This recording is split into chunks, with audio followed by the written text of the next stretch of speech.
Hi, everybody, and welcome to the Mental Toughness and Body Show. My name is Rob Evans, and I'm your weight loss coach, health strategist, and internationally published author, helping take your life, your business, your health, fitness, mindset, and body from where you are right now to where it is that you want to be. And I am so incredibly excited today because I've got an amazing guest with me.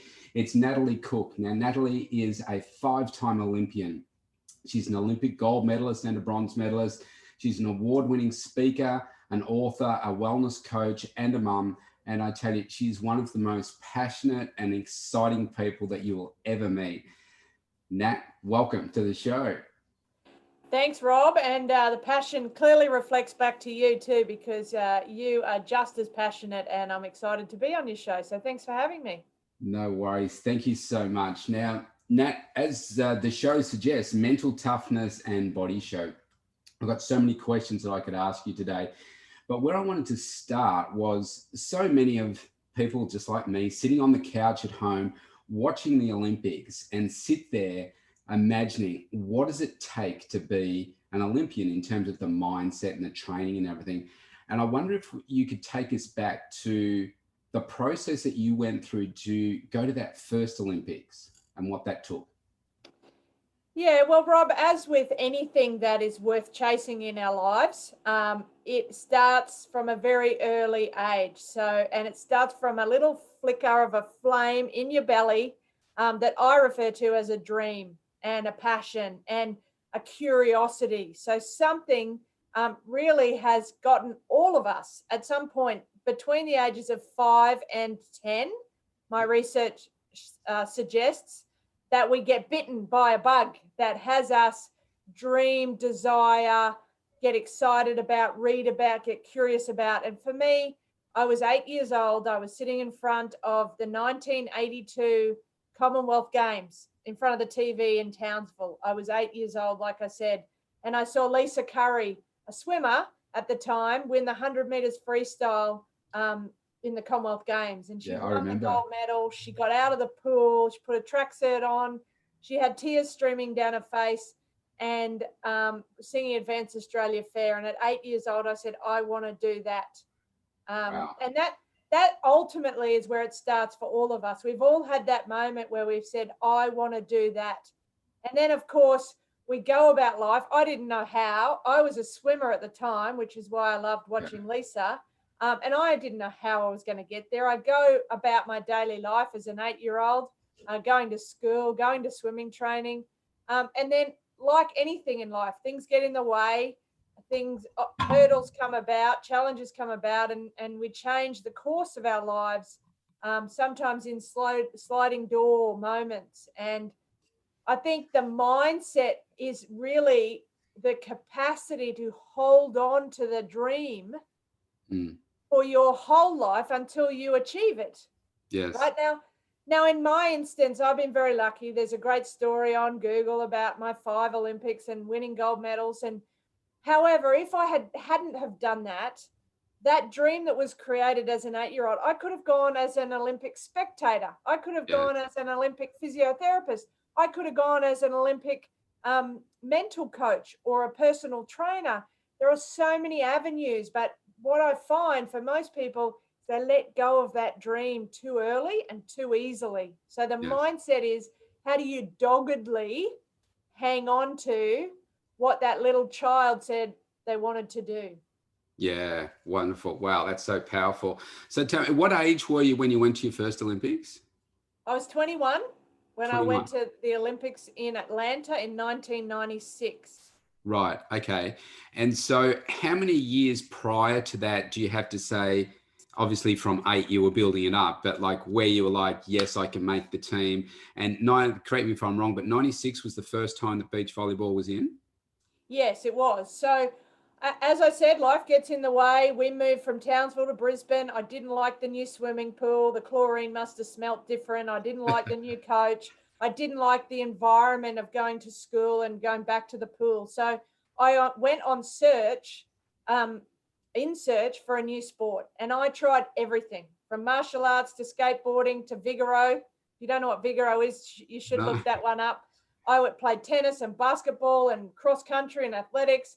And the one sport actually, if I take it back, there was a notice on the school notice board the size of an A4 piece of paper that said volleyball trip to Canada and America. And my head went Disneyland, snow, mountains, and then volleyball. What's volleyball? And that's what started it for me. But volleyball was the only sport that nobody could play. If you remember back to your days of grade 8 volleyball, sore arms, hard balls, no one really knew how to play it. The teachers weren't very good at teaching it. And it was the thing that captured my imagination to work out, if I can play 55 other sports and I can't play this one, I was good at everything I did except this one. I spent the next 30 years trying to master it because it just grasped my mindset and made me want to work out how to be better at volleyball every single day. And by wanting to be better at volleyball, it actually helped me want to be better at life, because we all know that it's not just about how you do volleyball, it's how you do life. So how we do one thing is how we do everything. So I then got into volleyball because of that trip. And in 1993, which was 3 years prior, I was 18 years old. I was just playing club volleyball. I was getting pretty good at it. Beach volleyball was announced as an Olympic sport for the first time in Atlanta. Yes. And I just happened to be in the right place at the right time with the right attitude and the right skills, where the number one player at the time, her name was Anita Palm. She was sitting in the corner of my volleyball gym here in Brisbane, ironically in the bottom of the stadium of the 1982 Commonwealth Games. The opening ceremony stadium, the athletic stadium, was this little volleyball hall where I was playing. And I didn't know who she was. She was sitting in the corner watching 150 18-year-olds, unbeknownst to me, looking for her Olympic partner. And so she must have liked what she saw. I think what she did see was my unrelenting doggedness, my attitude, my aggressiveness, my assertiveness, my power, and just wanting to be the best I could be. And she asked me to play for the 1996 Olympic Games. And that's really where it started. Yeah, wow. I love that. And so tell me, after at 96, what happened there? So you competed in 96. I don't know whether there was a ranking system going into the games, whether how you expected to perform, or it was just the experience, or what expectations you'd set on yourself. And then at the end of that, how that then went into the 2000 games. Yeah, well, there were seeding systems through the international events you played. We were playing in America, and the best two countries in the world were Brazil and America. And because we were in America, the rules then were the host country got an extra spot. So they had 3 teams. Brazil had 2 teams. Australia had 2 teams. And we were seeded probably 5th in the event. So we would have been really disappointed without a medal. We probably could have won, but the mindset unraveled, which we can get to a little bit later. The mindset unraveled. We hadn't done enough work to what I call bolster the belief, but we did do enough to come away with a bronze medal. Right now, beautiful. So this is the first medal. We came 3rd, and we thought that was awesome. A little disappointed because you lose the semi-final, but to rebound back and to pull the mental state back up to get back on the court was a big challenge. And then to win the next day against America, we beat all 3 American teams. Wow! And Brazil came 1st and 2nd. So we did a great job in our first Olympics. And then when we came back, we thought, you know what, we've got a chance to win this thing in Sydney 4 years later in our home Olympics. And so Kerry and I went to work on how we could make that happen, setting new goals, which part of the mindset, write the goals down, set new goals, make sure they're lofty, make sure they're stretch. And our 1997 year was really bad. Kerry and I did not do very good. We fought. We blamed each other. We went into a really quite a bad space, and we split up. So that's how it went, Rob, after. Yeah. And yeah, it really, the mindset and the mental game is really more important in my eyes, especially when you're playing once every 4 years, Yeah. than the physical game. It really does require, I've recently actually likened it to building sandcastles, Okay. right? So if you imagine a sandcastle, when you go to the beach with your kids, I now have a Yeah. 5-year-old daughter, and you teach them how to build sandcastles, you actually have to reinforce the sandcastle. You have to get wet sand, you have to get dry sand, you have to get more wet sand. You have to build a wall, you have to build a moat to protect it. Yes. You got to maybe get shells and sticks and put a stick and a flag on the top to celebrate. That's exactly like building a mindset. It takes reinforcing, and it doesn't always go to plan. Yeah. So tell me then, after, what's the process you go through from, obviously there's so much work and so much build up to that moment. Then you've stood on the dais, you've got your bronze medal, and there must be a degree of disappointment, so that it's not a different color and you're not standing a little bit higher, but the elation of, wow, look at what we've achieved, and then a sense of, I really need to rest now because of what's happened. So how do you, well, what's that timeline between, you finish, celebrate, and okay, let's get to work for 4 years time? Yeah, it is a real mixed bag of emotions. And sometimes, for me personally, I dismissed a lot of the maybe falling off the cliff, or the drop or the dip. I didn't think that would happen. And of course, for some people it happens really quick. For me, it probably took 6 months Right. after that Olympics, where I'm like, oh, this is a bit depressing. I got to wait another 3.5 years, and the crowd stopped cheering, Yeah. and the free stuff stopped coming, and you got to go back to the hard daily grind, right? Yeah. So it really is about a great solid plan. And sometimes you need other eyes on it. So we needed a coach, we needed a strength coach, we needed a success coach, a mental coach, to really cast eyes on how to peak and periodize a training set Yeah. for 3.5 years. So Yeah. you can become complacent and say, oh, it's a long way away. But of course, every year we would have competitions. We would have a yearly structure that would fit into a 4-year cycle. We would then have seasonal structures, which would be pre-season, the season, and post-season. So generally 3 seasons, in which people call terms at university, Yeah. in the year. And within those seasons, you then break them down to weeks, days, hours, through recovery, through intensity loads.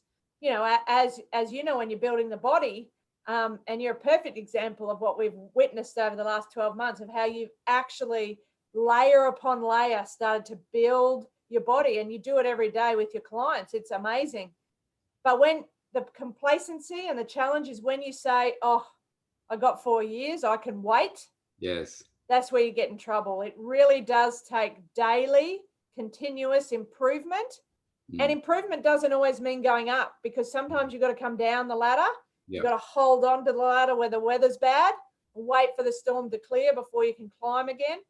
But it really is a systemized plan that is going to have, and then be ready for the plan to always go pear-shaped. Yeah. Yeah. Yeah. I love that.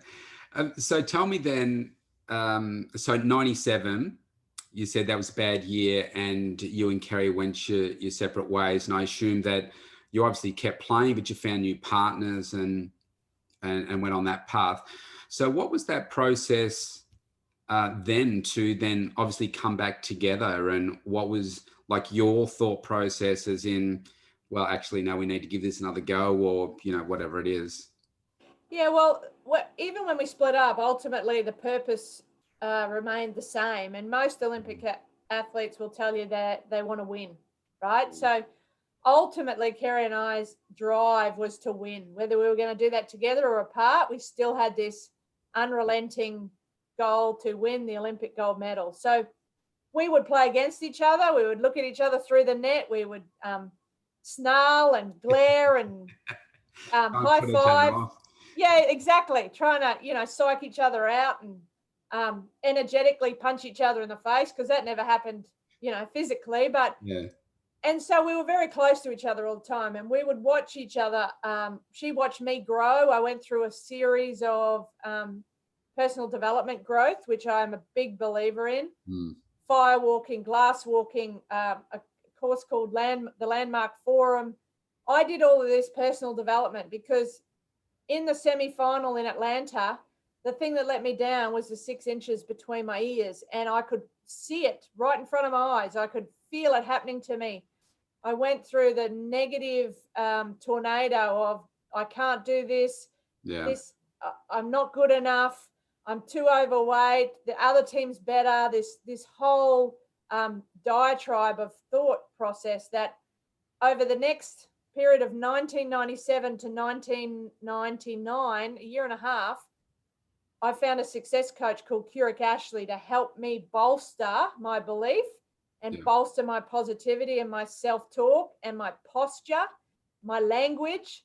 The most important language is how you talk to yourself. So often we talk to ourselves in the least favorable way.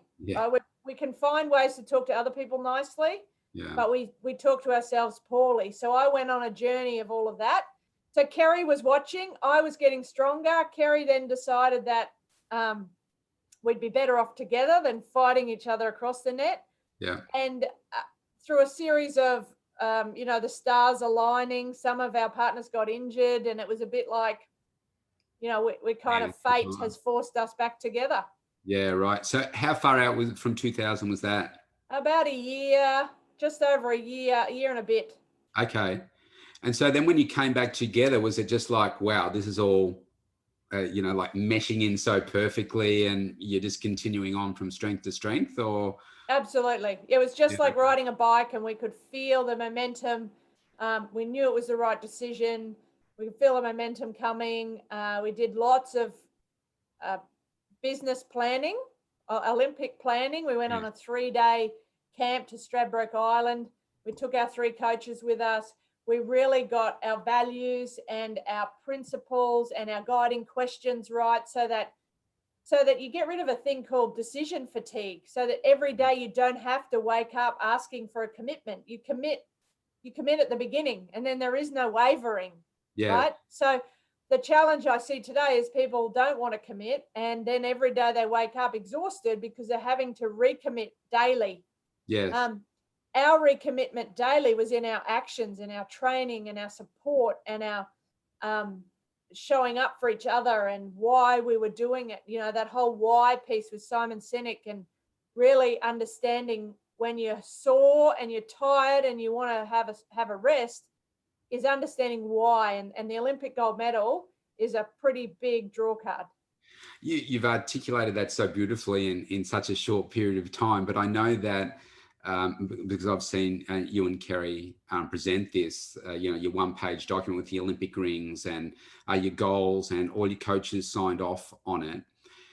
How important was that process? And because it wouldn't have been, okay, let's just write this down, you've done it in 15 minutes, it would have taken a long time to come up with it. But how important was that in really hitting you in here and driving you each day to success?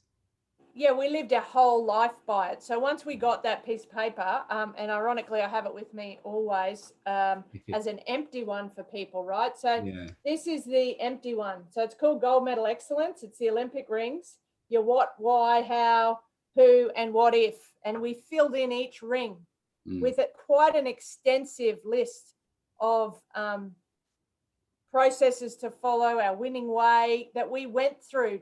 We would put them all up on a whiteboard. I would give my opinion. Steve, our volleyball coach, would give his. Kerry Curic was our success coach, and Phil was our trainer. And we would go through and cross them off. Does this one count for all of us? And if all of us weren't convinced, it would get off. And if one person wasn't convinced, the rest of us had to try and convince them, or it would be scratched out. So we just narrowed it down to something we could all buy in and all believe in. And that's why the signature was so important. And so that one-page plan went everywhere, behind toilet doors, in our diaries, at the kitchen, traveled in our suitcase. a little bit like osmosis, right? The more you see things, you don't even have to stand there and read it. You just have to absorb it through the rings. It's a pretty special moment. And one of the other things that you did, which I have now taken on board myself, is to surround yourself with gold. So I heard Kerry and you talk about this with, I don't know whether it was just in the room you were sharing at the Olympic Village, or whether it was a period of time where just everywhere you went, you did this, but you just surround yourself with gold. So tell us a little bit about that. Well, I did notice, Rob, your gold tie. I'm very impressed. Yes, of course. And absolutely, it was a moment of immersing ourselves in gold, not just in the village. That's where it came to life, where people got to see it. But I slept in gold sheets. I drove a gold car. I had a gold toaster, gold sunglasses, gold watch, gold toothbrush. I even washed in Palmolive gold soap, right? So it was everywhere. Yeah. And if it wasn't gold, we painted it gold. And again, it goes back to you just having it around you. Yeah. Seems to absorb into your body, like the process we know as osmosis. So when you sleep on a gold pillowcase, it's like the brain just starts to flood gold. And what happens is it then wants to go to work on processing how to achieve it, right? Yeah. So that's the step that's important too. You got to do the daily do. You got to reflect.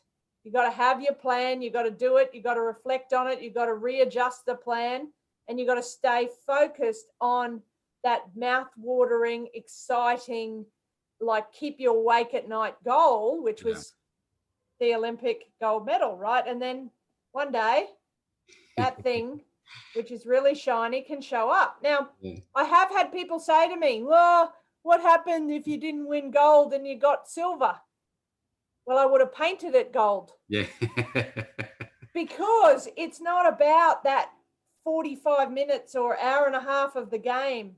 That it's about that 4-year journey that was gold for us. So I literally would have done that. Now, history says that we won it fair and square.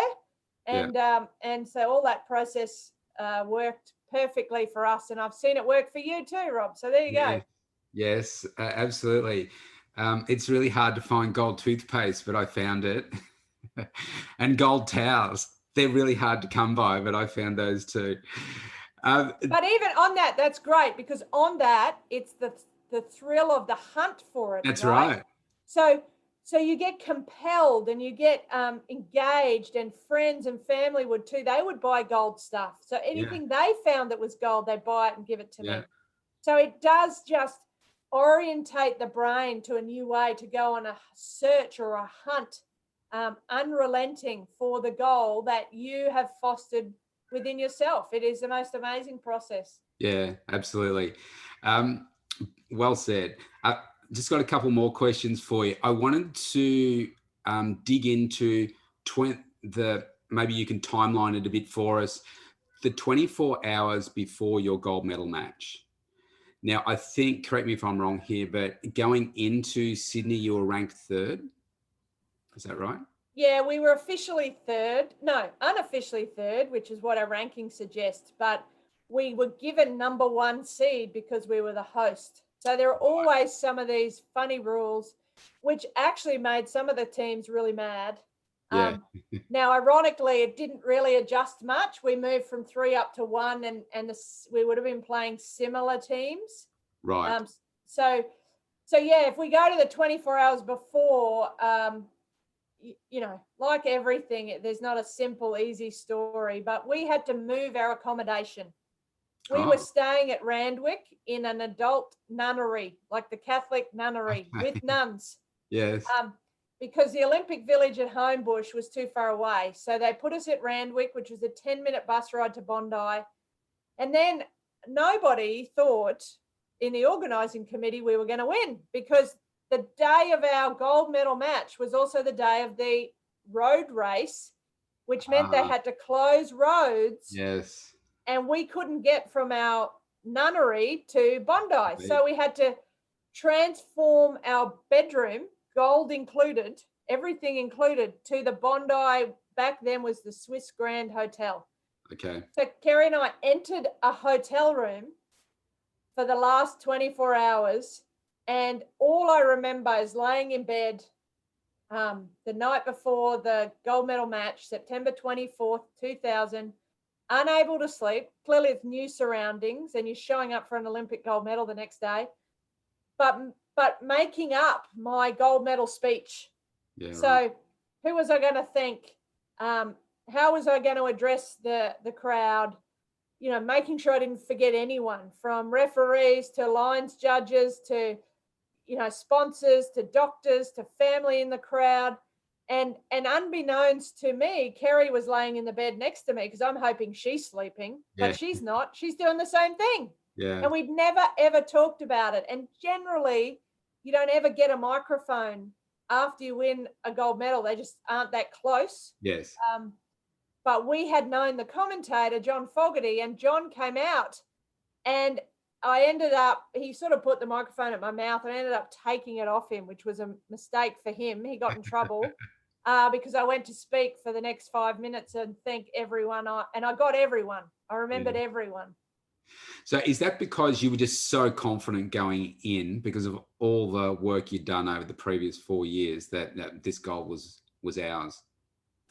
Well, yes and no, right? Because the team we were playing was much better on paper. They'd beaten us 17 times and we'd only beaten them once. So in theory, they should have won. But we had built so much in the rest of our team outside of a technical strategical game plan to be able to weather the storm, to be able to stand tall when it wasn't going well, to be able to find cracks in their armor that they didn't even know they had, that an Olympics produces, because this is our first Olympics. Yes. So we had this very holistic game plan that most people, even today, wouldn't have, that encompassed how they might be feeling at certain times of the match, Yes. how much pressure is on their shoulders as a Brazilian team with their expectation to win. So we had a lot of that going on as well. And part of designing the speech was, imagine Usain Bolt crossing the finish line, 100-meter race. He's actually trying to race 110 meters, and we're taught to run through the finish line. Yeah. So part of that, making sure my confidence didn't get speed wobbles and falter, was to think, if I was thinking about the match and everything that could go on in the match, I might have started to doubt or lose confidence or start to ask, what if that shot doesn't work? But in thinking about the gold medal speech implies we win. Yes. It implies that we do everything we're supposed to do that we've been doing for not only 4 years, but the 4 years before that. Yeah. So it implies we're going to come up with a strategy. It implies we're going to weather the storm. It implies we're going to hold the posture. So it's almost like running that 110-meter race for 100 meters. So that it's not that I didn't have doubt. It's just that I was bolstering and reinforcing the last runway, you know, like climbing Everest with oxygen on. I was making sure my oxygen tank was full. I was making sure the equipment was right. I was making sure I was going to celebrate and put the flag in the top of the sandcastle. Because if I'd have thought about oxygen running out, game plans going wrong, the opposition being better than us, beating us 17 times, I would have absolutely imploded.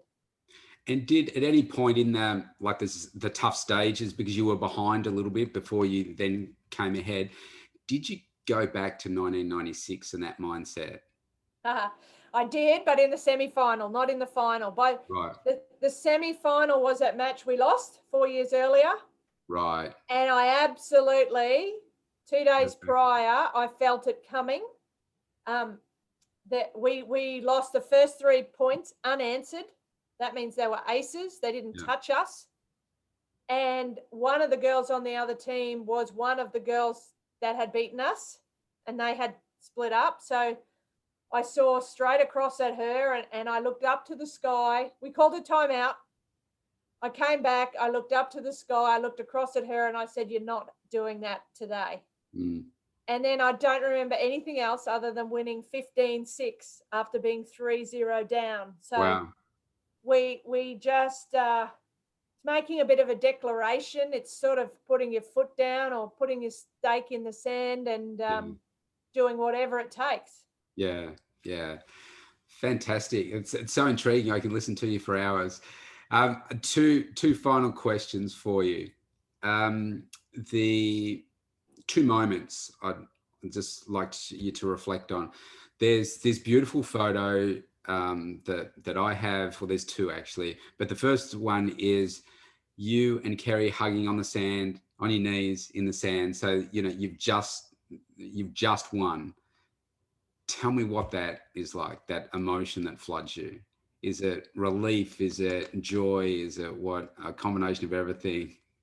Yeah, well, as I stand here talking to you now, it's like goosebumps going up my legs and then down my back, because it is every single emotion on the spectrum, and I'm tearing now because the joy, the relief, instantly the relief, because you hold this armor or this character, and I use superheroes a lot, and I held a superhero posture, pose, mindset. Like Superman would never ever ever let Lois Lane go missing or die, right? So that was it for me. I would never ever ever let the ball hit the ground without giving a Superman effort. Yeah. Doesn't mean the ball didn't hit the ground. Now that is key, because people sometimes think, oh, well, when it doesn't work, it mustn't work for them or themselves. It's not true. The ball still hit the ground, but I gave superhero effort. And so that moment when it all worked and the dream came true and the fairy tale not ended, but just began, but that moment was pivotal. It was just us embracing for all of our team, our family and our friends, of what the hard work. People say sacrifice. I mean, you absolutely have to sacrifice things, but it didn't feel in a negative way there was a sacrifice. Yeah. And an explosion of, like literally an explosion, like a firecracker of, we've done this. I probably had expletives in there, Rob, but I shouldn't do that on your show. So all of that, and we only use expletives to be adjectives, right? To accentuate the intensity of the moment. Yeah. And that's what it was. It was, we've done this. Our plan came true. There can't be a better moment in life. And to me, I've never experienced another moment other than that, except for when my daughter was born. Yes. So yeah, very, very special. As you're explaining it, I've got goosebumps coming up my legs as well. The other moment was then, because obviously you've had some time, I don't know how many minutes or hours passed until the medal ceremony, but standing on the gold podium, singing the national anthem, what are you feeling in that moment? Because you've got pretty much everyone in the stands as an Australian singing it with you.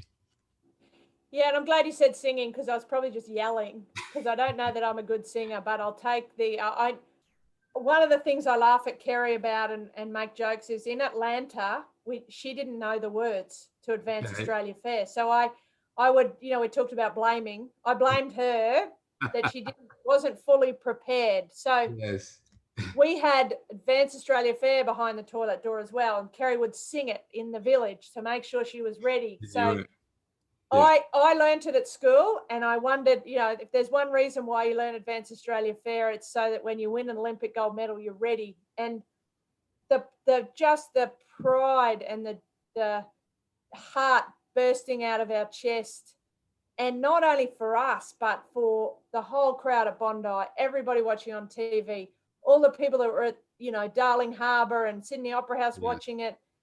And a little girl or a little boy watching that was going to go on to achieve their Olympic dream, whatever that looked like. Yeah.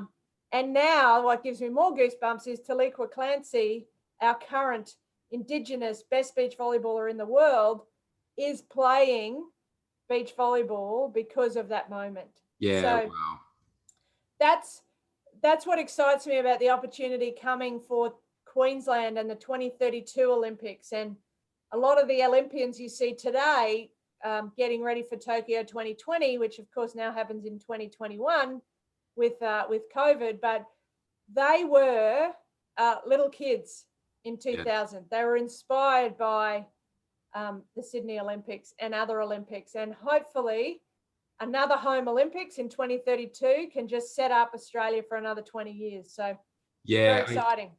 I guess on your journey, you probably at no point really considered just the impact that you would have on inspiring people, around the world. But certainly the impact that you've had on me, both you, Kerry, and Shani as well. I have your photo. I don't know if this is giving too much information, but I have the photo of you and Kerry standing on the podium upstairs on my my ensuite window mirror. I've got a photo with you and Kerry and Shani on my window, and like the amount of inspiration that you guys gave me over this last 12 months. Now, I'm not going for an Olympics, but I guess it's my own version of an Olympics for me. And like just really, really powerful.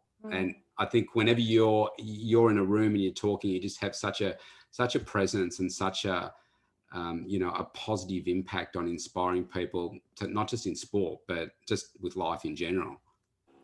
Well, I'm honoured, Robin, and I had, when I was going for my journey, I had all of my heroes on my ceiling, actually. So I would lay in bed at night and look up when I first started playing volleyball as well, at all my American heroes, because they were the ones that produced a magazine, a volleyball magazine. And then what I would do is I'd take them off the ceiling one at a time as I beat them. So lucky we don't have to compete, Rob. You can keep me on your mirror the whole time. Yes. And, And now the same, you've gone on through, your gold medal moments, when having your photo shoot, producing a before and after photo, like that was so amazing. You will be inspiring people all over the world with your journey too. And not only the journey you've been on, but the journey you continue to go on. So high five to you, my friend. Yeah, thank you. Well, I think 2020 was my 96 Atlanta, because this year's going to be better. Awesome. Than last year. Actually, I did have one final question. That when you got to that, making that decision to retire, is that an easy decision to make? You just say, well, look, the body's just not going to hold up anymore. I'm ready to go. Like, how easy is that decision? Well, it was for me, because I'd been to 5 Olympics. I'd won 2 medals. I'd won world championship medals. I'd had 3 Olympic partners. I'd built a speaking career on the side. I built a beach volleyball business. I was kind of ready. I probably outstayed my welcome 1 Olympics. I probably felt like I had to push too hard to get to that one, but I'd committed to myself and my volleyball partner, so I continued through. Whilst we didn't get a result, I personally hold that 5th Olympics and the qualification process very dear to my heart as one of my top 3 behind my medals. Yeah, nice. So it really, I was ready. And like I said, I'd built a life that was ready for retirement. A lot of athletes don't. Yeah. And so now part of my journey is to try and help them build a pathway so that the drop isn't as much as it, it is. To go from being an Olympian, standing on top of the podium as number 1 in the world, to an apprenticeship or an internship, or it's pretty tough, but we're hopeful we can build those opportunities for our next generation. Yeah, and I think you've done such a beautiful job in being able to go to that next level, because you do see so many Olympians that they don't harness, whether it's they don't have the right people around them or whatever, but you're doing such a great job, which is a great lead up into the final thing that I wanted to say. And just obviously, thank you so much for today. I think people have taken away so much value here today, and it's very rare for us to be able to get such a clear insight into the thinking of an Olympian, and a gold medalist at that. And so you've given us so much value today. So I thank you for that. I know that you've got your own website, your own podcast, books and everything, and your own program. So did you want to talk a little bit about how, if people want to get in touch with you and get involved with your program, or have you at a speaking gig or something like that, how they can do that? Yeah, well, the easiest way is nataliecook.com. That's simple. Everything's on there. All my podcasts, my book, volleyballs. You can find me for speaking on there too. But generally, sign up to the newsletter. And if you like what you've heard today, then there might be some insights along the way. And so we can stay connected. I'd love to have you in my tribe as well as Rob's. And, together we are the sum of the 5 people we hang out with the most. And that doesn't mean physically. That just can mean energetically through books, through newsletters, through podcasts. So if I'm one of those people for you, then let's go. Happy days. And absolutely, I know that you've already said this, but there is no way that you would have won a gold medal without the team around you. Absolutely. No. It takes a village to raise a child, and it takes a village to raise an Olympian and to produce the results. It actually takes a village to achieve a dream. So whatever the dream is for you, you need a village. Please don't ever try and do it alone. I would never, ever go to the Olympics without a coach. So why would I go through life, which is actually bigger than the Olympics, without a coach or a trainer? And so it's really important that you have the support people to your left and to your right and to your front and to your back that can be there through the good and the bad times. So if they leave when it's bad, they're not the right teammate for you. They got to be there through the good and the bad. Beautifully said, Nat. Thank you so much for today. And I can't wait until we talk again. Thanks for having me, Rob. Awesome. All right.